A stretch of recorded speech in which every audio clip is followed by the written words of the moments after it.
everybody, it's Tamika, and I'm here to share with you another part to my Valentine series. And I'll just get started because it may take a little longer than I wanted to. So this is what we're creating. It's so adorable. This is the candy wrapper box. It's not made out of a file, but we're going to hand make this ourselves. And in the inside, you are able to stuff candy in here. Not this little hole, but it'll be open a little bit bigger. But it's a nice size box to give a treat. And I've adorned mine with some rolled flowers and some paper leaves. And then I have just a little love stamp popped on dots. And then I have some sheer ribbon here. So it's so cute. I love how this turned out. So let's get started. First, you're going to need a sheet, whatever your base you want to be, pattern paper or cardstock. I use cardstock because you can add designer paper to it if you want to. So you're going to need a heavy cardstock. This is Paper Tray Inks cardstock, which I believe is 110-pound weight. And it's 7 3/4 by 7 1/2.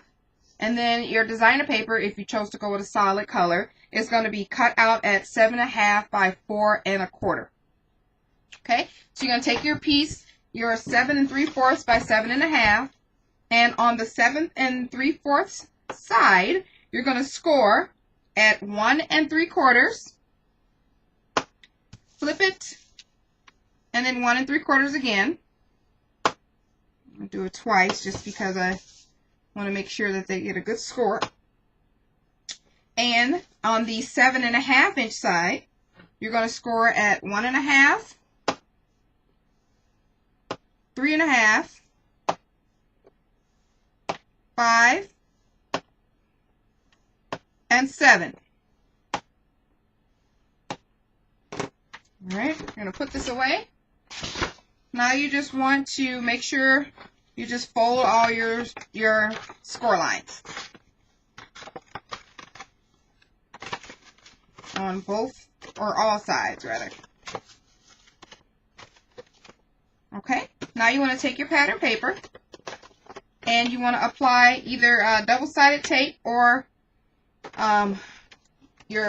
whatever adhesive you want to use.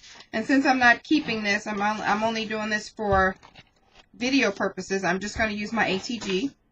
On that other one, I use double-sided tape. So with this 1/2 inch mark on this right, I want to go ahead on, let's see, I'm trying to figure out which way I folded my marks. Okay, 1/2 inch here on the right, and you want to line your designer paper up right at that edge and across. Now you want to take your double-sided tape and just on that 1/2 inch end, apply tape to the entire side, which is usually 2 pieces if you're using a 1/4 inch, or of course if you're using 1/2 inch, just 1. Make sure that's nice and adhered. Now you want to remove the backing, both of the strips. Get your pattern paper incorporated with all of your score marks. That's why you want to have a good score mark when you start. And even this little piece on the side. Now you just want to meet these ends together like this.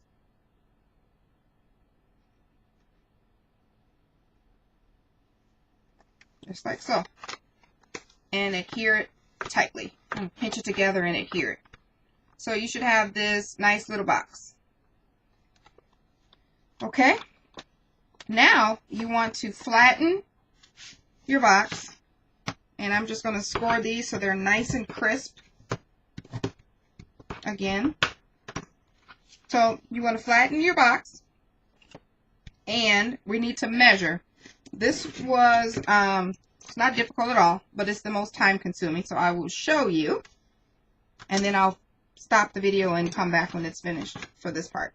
So you want to measure from the end corner here to the designer paper, which should measure 1 3/4 inch. Half of that is 7/8 of an inch, which is that tick mark to the left. So you want to count over 7/8 and make a tiny little mark. Use a pencil. I'm going to use a pen so you guys can see. But you want to go halfway between your beginning of your paper and the end. So there's my red mark. You guys can see that. And you want to turn the paper and go from that mark a 1/2 inch in. Just a 1/2 inch. Make a tick mark right there. So you have 2 tick marks on the side. Now from the top tick mark, you want to just draw a line to your corners. So it goes from this tick mark to the end here. So like so. I'm going to line it up just to the corner of your pattern paper. And then you want to do it on the corner at the top here. So basically you will be creating a triangle. I'll show you. You'll see? Let's see where we are. This was my 7/8 mark, and then I turned it, and that's my 1/2 inch in, and then I connect it from that top one to the corner, and then from this one to the corner. And you want to do that on, okay, I'm frozen. Okay, you want to do that here, here, and here. So I'm going to do that, and I'll be back. Okay, so I've done all of my corners, as you can see. Left. I did this side and this side, and then I did these two. Okay, I sneezed right here, so I went past my mark, but I'm not keeping this anyway. So you want to make sure you're carefully measuring. Know where you put your marks at. I advise you use pencil. So now all you want to do is cut that out from corner to corner, and you probably want to use an X-Acto knife for this, but I'm going to use scissors, and I used scissors the first time, and it turned out okay, but X-Acto knives probably would give you a crisper edge. Whew. It's carpal tunnel, I swear. Okay, and then one more.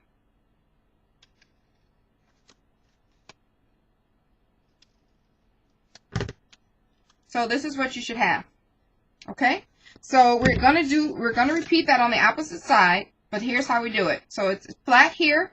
You just want to push them together so they look like that. Do another crease. And repeat the same on all of these corners. The same thing that you just did. So I will do that and I will be back.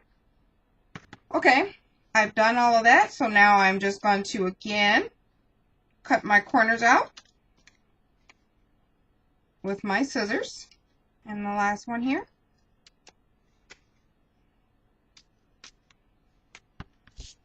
So you should have your box. Ta-da! So cute. Love it.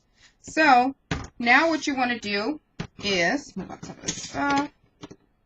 Bend back your flaps and just slowly just give them a good crease, just a pinch over. Just to make sure they all form the way you want them to form.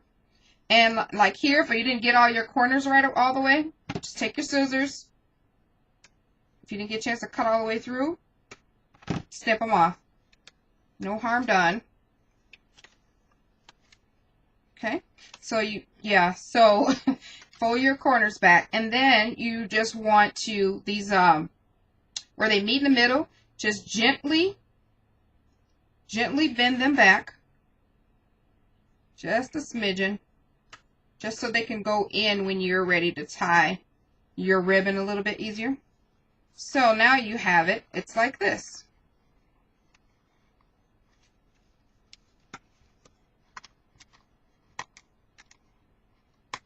So I'm going to grab just a piece of ribbon. I'll use this yellow ribbon that I have handy. You want to take it right in the center. Tie yourself a little bow.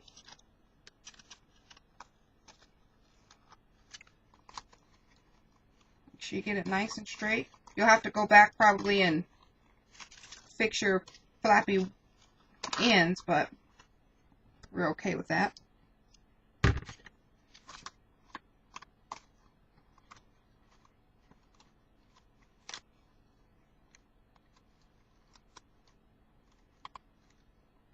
right? And then you have the other end to do. Same thing, you just want to bend these back a bit, not too hard. And then fill your candy first in your hole, fill your candy up, and then tie your other side.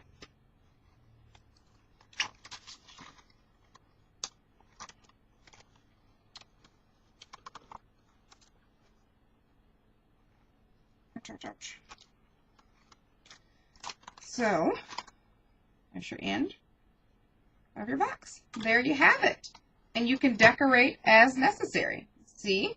Do that. Of course, this one is prettier because I'm keeping this one, but this is the example tutorial. So anyway, I hope you guys give it a try. These candy boxes are so cute, and just think of what they'll say when you give them all their candy in this cute little package. Good for you know, teachers or coworkers or friends or neighbors.